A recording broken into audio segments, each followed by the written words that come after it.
So friends, इस video में हम सीखने वाले हैं speed time curve of the traction system in electrical.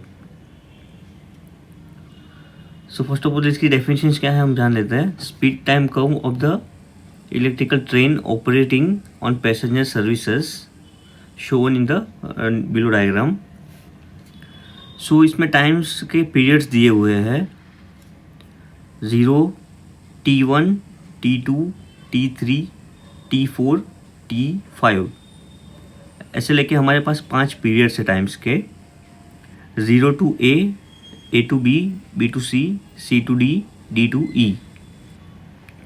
0 to A है हमारा एक्सेलरेशन, A से लेके B तक है हमारा एक्सेलरेशन स्पीड कर्व, B से लेके D तक है हमारा फ्री रनिंग पीरियड, C से लेके D तक है हमारा कोस्टिंग पीरियड और D से लेके E है हमारा braking period. So first of all हम जाएंगे एक एक करके 0 से लेके A तक का, means 0 to T1। It also called as a notching period, starting period, because during the speed starting resistance of the motor is gradually cut out so that the motor current and hence the tractive effect is maintained nearly constant, which is produce constant acceleration, alternatively rheostatic acceleration भी कहते हैं इसे। In short जो हम लोग accelerate bike में accelerate करते हैं हम लोग और कार में करते हैं, वैसे ही सेम ट्रेन में भी होता है, बट वो मोटर की ज़रूरत है। देन इसके बाद सेकंड जो आता है हमारा speed curve, acceleration speed curve. The acceleration commence after the starting resistance of the all cut and the T1 is fully voltage has been applied to the motor।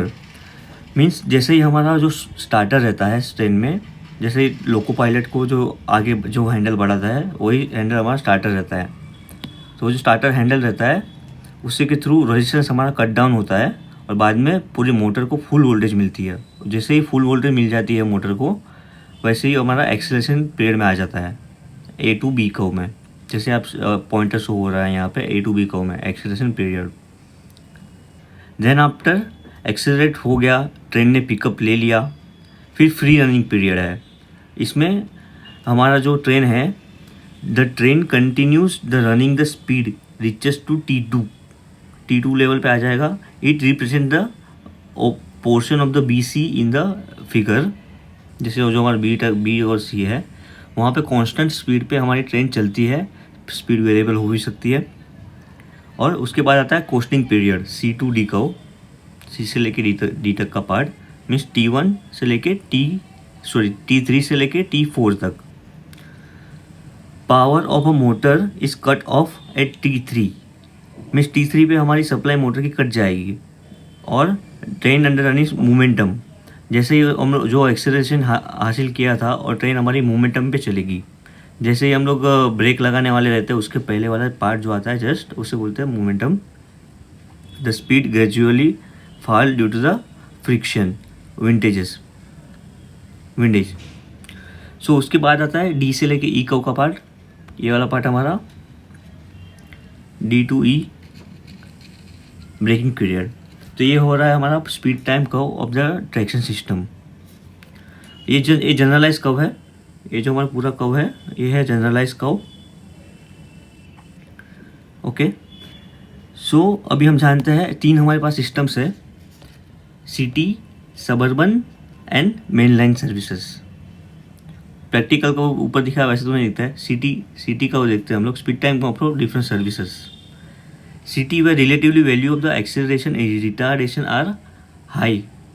Acceleration का value high रहेगा, retardation का value भी high रहेगा। Achieve moderate high and average speed due to short distance between the stops. Cities में क्या होता है, दो ट्रेनों के बीच में, दो स्टॉप्स के बीच में, स्टेशंस के बीच में जगह हमारी कम होती है इसके लिए। सो 0 to A का कहो एक्सेलरेशन, A से लेके B का कहो एक्सेलरेशन पीरियड, B से लेके C फ्री रनिंग पीरियड तो है ही नहीं इसमें।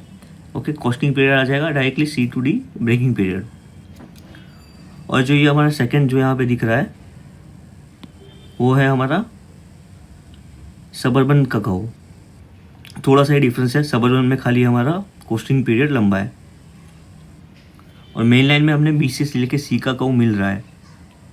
ये देखो मेन लाइन कर्व, जो अपना डिस्टेंस बहुत ट्रेनों के बीच में ज़्यादा रहता है, वो वाला चीज़ बी से लेके सी फ्री रनिंग पीरियड इसमें है। सो आप पढ़ लीजिएगा यहाँ पे, मैं यहाँ पे स्टॉप्स कर रहा हूँ, और स्टॉप करके इसकी डेफिनेशंस पढ़ सकते हैं आप।